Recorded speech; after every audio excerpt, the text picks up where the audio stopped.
내신 영어하고 수능 영어는 완전히 다르죠.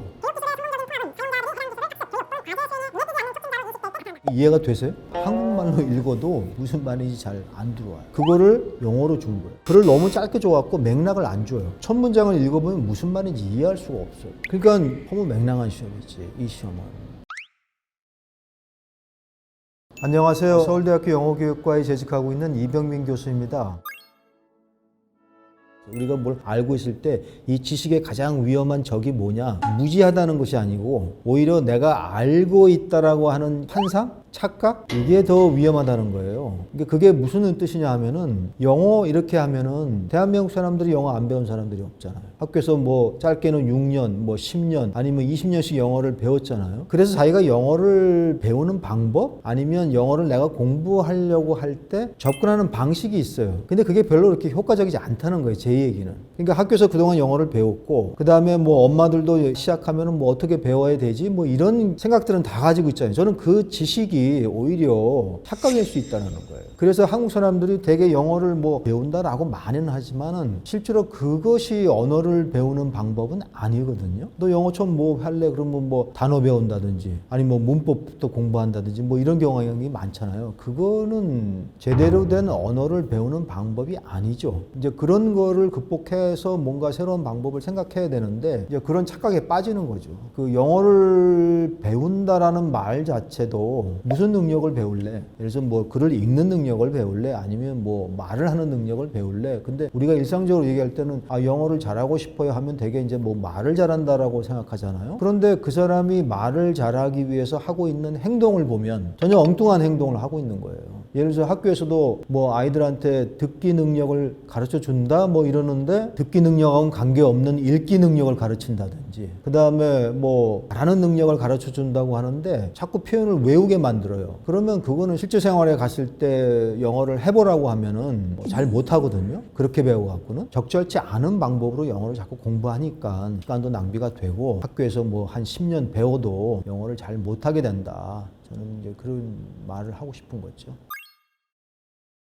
그러니까 우리나라 중고등학교 영어는 시작한 지가 꽤 오래됐잖아요. 일제 강점기 때도 우리가 영어를 가르쳤고 근데 초등학교 영어 교육은 시작한 지가 1997년? 그러면 채 30년이 안 됐거든요. 그러니까 그런 부분에서는 중고등학교 영어 교육은 어떻게 보면 오랜 역사를 가진 반면에 전통적인 교육 방식 특히나 일제 강점기 때 이 영어 교육을 시작해서 일본의 교육 방식 그 다음에 오랜 학교의 관행 그 다음에 시험 뭐 이런 것들 때문에 독특한 모습을 갖고 있어요. 그런 반면에 또 초등학교 영어 교육은 1997년에 우리나라에서 이제 영어를 좀 해야 된다. 영어를 너무 문법식으로 가르치니까 영어 회화 능력이 떨어진다. 그 다음에 세계화가 되는 세상에서 영어를 좀 해야 된다. 뭐 이런 것들 때문에 주로 음성 언어 위주로 듣고 말하는 언어 위주로 가르치게 된 거예요. 그리고 교사들도 거기에 따라서 훈련을 많이 시켰고 초등 영어 교육은 일종의 게임, 노래, 챈트, 즐기기, 그 다음에 음성 언어 중심 뭐 이렇게 되어 있는 거예요. 그 다음에 시험도 그렇게 많이 강조하지 않고 그런 것이 초등학교 영어 교육이니까 중고등학교 영어 교육은 많이 다르죠. 교사들도 초등교사들은 그게 자기가 영어 교육을 전공한 건 아니거든요. 그러나 중고등학교 영어 교사들은 영어만을 전공한 사람들이잖아요. 그런 부분에서 그 성격이 많이 달라요. 그래서 초등학교를 다니다가 중학교에 올라가면 상당수 학생들이 이제 적응을 잘 못하는 경우도 있고 왜냐하면 이제 중학교에서는 독해를 많이 강조하고 있고 특히 문법 중고등학교 교사들은 그 정확성 표현의 정확성들을 굉장히 강조해요. 그 다음에 내신 시험도 있잖아요. 거기에 항상 그 문법이라는 게 나오고 뭐 맞고 틀리느냐 뭐 이런 것들을 너무 까다롭게 기준으로 세우고 있기 때문에 거기에 학생들이 적응하기 어려워하는 경우가 많죠. 문법 교육은 필요는 한데 평가를 문법을 내면은 제가 보기엔 틀릴 가능성이 많아요. 그 시험 문제가. 왜냐하면 문법이라는 것은 언어를 표현하기 위해서 자기가 거기다가 이렇게 약간 틀을 만들어 놓은 거거든요. 그러니까 예를 들어서 you, me, love 이러면 틀리잖아요. 문법적으로 봤을 때 you, me, love 하면 틀리지만 소통을 생각하면은 you, me, love 이렇게 말했을 때 소통이 안 될까요? 되잖아요. 그런데 이제 문법을 통해서 하면은 조금 더 적절한 표현이라고 볼 수 있잖아요. 예를 들어서 뭐 아버지 밥 먹었어? 이렇게 얘기하는 것보다 아버지 진지 드셨어요? 이렇게 얘기하면 더 공손한 표현이 되는 것처럼 형식, 언어의 형식이나 문법이라는 것은 그 좀 적절성의 문제인 거죠. 맞고 틀리고의 문제가 아니라. 그런데 우리나라에서는 그 문법이라는 것을 맞고 틀리고의 문제로 많이 생각을 해요. 그러다 보니까 시험 문제로 내는 순간에 논란거리가 발생할 수 있어요. 심지어 원어민들이 우리나라에서는 학교에 K 문법이 있다라는 말을 써요. K 드라마가 있고 막 이렇게 표현하듯이 한국에서만 통하는 K 문법이 있다고 그런다고. 학교 시험에서는 그게 적용이 된다는 거죠. 제가 그래서 문법을 시험에서 빼자는 운동을 제가 하고 싶다고 그랬어요, 사실은. 문법을 가르치는 거는 괜찮은데 문법을 시험에서는 빼자. 내신 영어하고 수능 영어는 완전히 다르죠. 그러니까 내신 영어라고 하는 것은 이제 선생님들이 학교에서 가르치잖아요. 범위가 있잖아요, 시험 범위. 배운 거를 시험 범위를 정해서 그 범위 내에서 평가를 하는 거니까 거기에 예를 들어서 그 시험 문제에 무슨 영어 지문 같은 게 나오더라도 학생들 입장에서는 뭐예요? 이미 다 본 거거든요. 배운 내용이고. 그러니까 그 지문 내용이 새로운 내용이 아니기 때문에 몰라도 풀 수 있어요. 그래서 선생님들은 아이들이 이런 문제를 내면 독해 같은 경우에 뭐 이 내용이 뭐냐 이런 식의 문제를 내면 선생님들이 애들이 다 알 것 같으니까 그런 시험 문제는 잘 안 내죠. 애들이 틀릴 만한 시험 문제를 내는 거예요. 그러나 수능은 되게 애들이 처음 본 지문들이 등장하잖아요. 그러니까 수능에서 독해나 이런 지문을 읽고 그 수능 시험을 잘 보려면은 처음 본 지문을 읽어낼 수 있는 능력, 모르는 단어가 나올 수도 있고 모르는 내용이 나올 수도 있기 때문에 내신하고는 완전히 수능 시험하고는 성격이 많이 다르죠. 영어 수능 문제를 하나 가지고 왔는데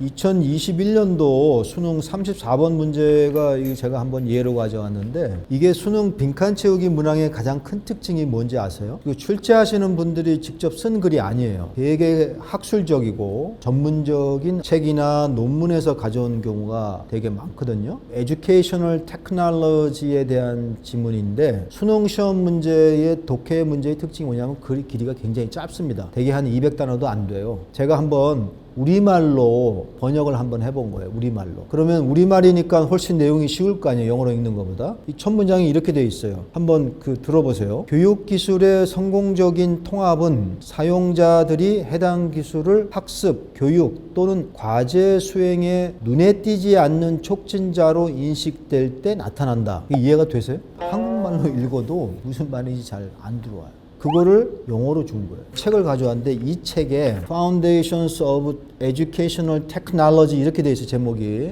Integrative Approaches and Interdisciplinary Perspective라고 해서 학부생들이 보는 책도 아니고 대학원생들이 보는 책이에요. 대학원생들. Educational Technology라는 말은 매우 전문적인 용어예요. 이걸 그냥 Educational Technology니까 교육 기술이다 이렇게 이해해서는 무슨 말인지 몰라요. 이 Educational Technology라고 하는 것은 학문 분야 중에서 교육학 분야 중에서 교육공학이라는 분야가 있어요. 여기에 한국말로 해석하면 통합이라는 표현이 나오는데 이 통합은 영어로 표현하면 integration이라는 말은 educational technologies는 핵심 개념이에요. 그거를 모르면 이 말이 무슨 말인지 알 수가 없는 거예요. 처음부터 이렇게 챕터 제목이 쭉 나오잖아요. 그 지문은 15장에 나오는 첫 단락이에요. 이 저자가 처음부터 수많은 에듀케이셔널 테크놀로지와 관련한 이야기를 하고 있고 계속 이어져서 이 15장 정도에 와서 인티그레이션이라는 표현을 쓰고 있는 거예요. 그럼 인티그레이션이 여기 처음 등장했냐? 아니에요. 그 앞에서부터 인티그레이션이 무슨 말인지를 수없이 많이 얘기했고 에듀케이셔널 테크놀로지라고 하는 것이 어떤 맥락인지를 수없이 얘기한 거예요. 이때쯤에 와야지만이 아하, 이 사람이 첫 문단에 에듀케이셔널 테크놀로지를 얘기하고 있고 인티그레이션을 얘기하면은 무슨 말인지 아는 거예요.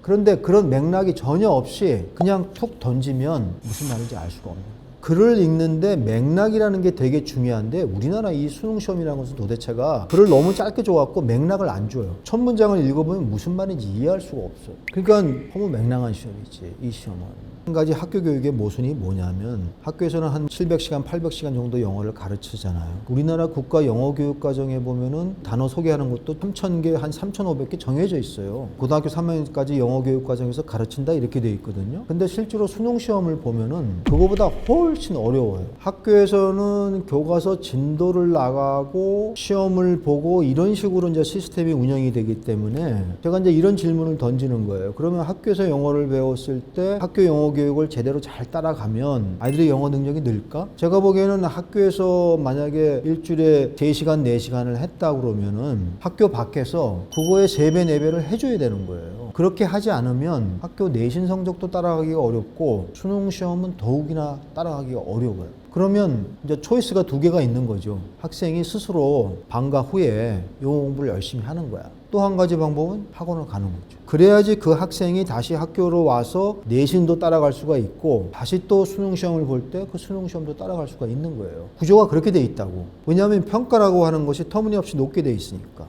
그런 모순이 있기 때문에 모순의 조건이 없어지지 않는 한에는 그것이 초등학교가 됐든 중학교가 됐든 고등학교가 됐든 부모들은 불안하고 자꾸 추가적으로 교육을 시키려고 하는 거죠. 저는 학부모들한테 이런 부탁을 드리고 싶어요. 사람들은 그 조건에 맞게 행동할 수밖에 없잖아요. 저는 이런 거예요. 게임을 하면은 게임의 규칙이라는 게 있잖아요. 그 게임 규칙에서 내가 성공하기 위해서 노력을 하는 거거든요. 우리나라 교육 시스템, 우리나라 학교 시스템, 우리나라의 평가 시스템이 그 속에서 살아가는 사람들한테 어떻게 행동하고 있고 어떻게 잘 살아야 되는지를 잘 들여다보시라는 거예요. 그러니까 학부모들은 그 시스템 내에서 자기가 서바이브 하기 위해서 노력을 할 거거든요. 저는 그 시스템을 바꿔야 된다고 봐요. 지금 학부모들이 하고 있는 그 행동에 대해서 저는 비난할 생각은 전혀 없고, 왜냐하면 그 학부모들이 가장 그 시스템에서 살아남기 위해서 가장 잘 알고 있는 거거든요. 학원은 그래서 존재하는 것이고, 그러니까 아이들이 좀 더 행복한 세상에 살고 싶으면 그 시스템을 바꿔야 되는 거예요. 아마도 그 시스템이 바뀌지 않는 한에는 우리나라 학부모들은 자식을 위해서 최선의 선택을 하실 것이고, 이런 사교육 기관들은 거기에 맞춰서 제가 보기엔 존재할 거예요.